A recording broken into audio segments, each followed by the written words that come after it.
Magkano pa sa dyan, Brad? 30 na dyan. Ha?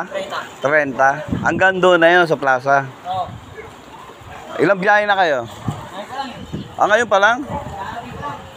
Sayang, marami naglalakad kanina, oh. So, ito guys, ha, good news ito, ha.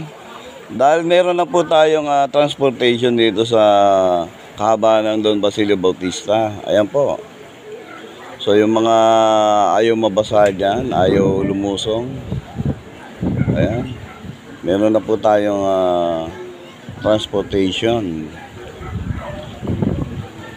30 pesos mula plaza hanggang dito po sa kahabaan ng Don Basilio na to. So, pinakadulo niya tulay ng Dampalit. Wow, shout out. Ayan.